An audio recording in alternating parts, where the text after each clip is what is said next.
L'histoire du peuple juif vous intéresse ? Retrouvez Liana Gurfinkel dans Un jour notre histoire sur Studio Kalita. C'est tous les matins pour découvrir ensemble les événements et les personnages qui ont fait notre histoire. Boker Tov, Daniel. Eliana Boker Tov, effectivement, Boker Tov, j'espère que vous allez bien. Vous avez passé une bonne journée, une bonne nuit et on vous... Oui, Daniel, tout à fait. Oui. Vous aussi, j'espère que vous avez passé une bonne journée, une bonne nuit. Nous sommes, enfin, certains d'entre nous jeunes aujourd'hui, j'espère qu'on aura la force de jeûner. Mais en tout cas, en cette matinée, vous avez choisi de nous parler de Chava Shapira. Alors, qui était Chava Shapira Shapiro. Après David Shapira. Voilà, Shapira. Exactement. On se les fait tous aujourd'hui. Ouais. Je vous emmène dans les contrées lointaines. Il y a un peu plus de 100 ans, dans le monde ashkénaze d'Europe centrale de l'époque. C'est un écrivain, mais c'est un écrivain pas comme les autres. C'est d'abord une femme et elle ressentait très fortement sa condition, le fait que les femmes à cette époque n'écrivaient pas, et elle s'est battue toute sa vie pour écrire. Donc elle naît dans quelles années, oui. Donc elle naît en 1879 à Slavuta, qui est aujourd'hui c'est en Ukraine.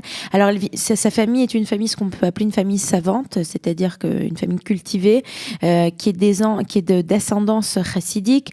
Donc sa famille est bien entendu religieuse, mais elle va recevoir une éducation juive et laïque. Alors on se pose la question, pourquoi est-ce qu'elle a été appelée Chava, et certaines personnes disent qu'elle avait eu d'abord 2 frères avant elle, et quand elle est née, alors ses parents lui ont donné le prénom de Chava comme la première femme, parce qu'enfin il y avait une petite fille qui était arrivée chez elle. Donc elle reçoit en fait la même éducation que ses frères. Elle étudie autant les textes sacrés, elle apprend à connaître l'hébreu biblique, et très rapidement elle se rend compte, elle se voit comme ses frères. Il n'y a pas de différence entre l'éducation qu'elle reçoit, et elle souhaite bien continuer comme ses frères, donc continuer dans cette vie intellectuelle. Et très rapidement, on lui fait comprendre que une femme, ce n'est pas tout à fait ce qu'elle doit faire, et une femme, elle doit réaliser d'autres choses. Et c'est ainsi qu'elle va se marier, et quand elle va se marier, elle va tout simplement rapidement devoir se consacrer à sa famille, ce qui ne l'intéresse pas, puisqu'elle, ce qui l'intéresse, c'est d'être dans le monde de la littérature. Et c'est au moment donc elle va avoir un petit garçon, et puis rapidement elle va divorcer, puisque son couple ne tient plus la route, puisque son mari, lui, qui est un chassid religieux, qui veut vivre une vie de chassid religieux la plus lambda possible, ça ne marche pas avec sa femme, qui elle a d'autres idées. Elle va recevoir l'encouragement, le patronage d'un écrivain célèbre de l'époque, qui s'appelle Reuven Breinin. Et puis elle va emménager donc à Varsovie. Alors à l'époque, faut décrire ce qu'était Varsovie à l'époque. C'était le centre. Quelles années ? Donc dans les années 1900. Début. Voilà, au début du XXe siècle, Varsovie, au début du XXe siècle, c'est une communauté juive immense, et dans cette communauté juive immense, le mouvement de la Haskalah est très fort. On a un mouvement culturel juif non religieux qui est immense.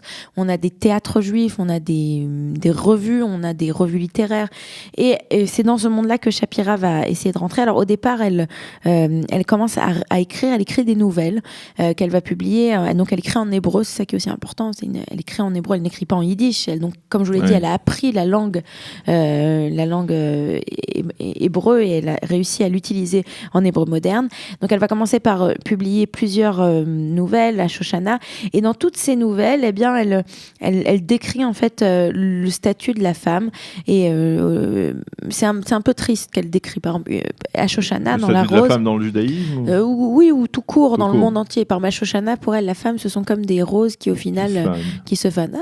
Je vois que vous avez lu ces... non, mais vous avez compris. Et puis, dans ces années-là, elle comprend aussi qu'elle doit faire des études. Elle va d'abord, en 1903, étudier à Vienne, puis à Berne, elle déménage, et elle va recevoir un doctorat. Et c'est à ce moment-là qu'elle va, au lieu d'écrire des histoires sur les femmes, qui sont donc des manifestes de protestation, quelque part, elle va commencer à écrire, plutôt à faire de la critique littéraire et à écrire des essais. Et c'est comme ça aussi qu'elle va être extrêmement connue. Elle va écrire des essais qui vont être publiés dans les journaux comme Aolam, Hatoren, Hador, si ça vous dit quelque chose, ces journaux importants de l'entre-guerres. Les premiers journaux de l'époque, oui. Voilà. Et puis, il faut dire qu'entre les deux guerres, elle est vraiment la seule femme qui est critique et essayiste hébraïque. Voilà. Elle va donc énormément écrire. Elle va parler des sujets qui traitent des communautés juives d'Europe centrale et orientale, des sujets liés à l'éducation juive dans la diaspora. Elle va aussi écrire sur les affaires du mouvement sioniste. Elle va écrire comme tout, entre guillemets, bon juif de l'époque. Elle écrit en allemand, en tchèque, en yiddish, en hébreu, comme toute cette génération. Et puis, elle va malheureusement, en 1941, être déportée de Prague à Terezín, où elle va mourir le 28 février, donc à la date d'aujourd'hui, 1943. C'est une personne qui est pas assez connue, j'ai envie de dire ça comme ça, mais c'est véritablement une femme, une féministe qui s'est battue. Et j'ai envie de dire que ces batailles de l'époque, aujourd'hui, ce serait le b.a.-ba, et toute femme étudie, toute femme qui a accès à l'éducation, peut étudier autant que ce que Chava Shapira rêvait à l'époque. Voilà. Bien, merci Eliana pour nous avoir parlé de cette figure méconnue, Chava Shapira.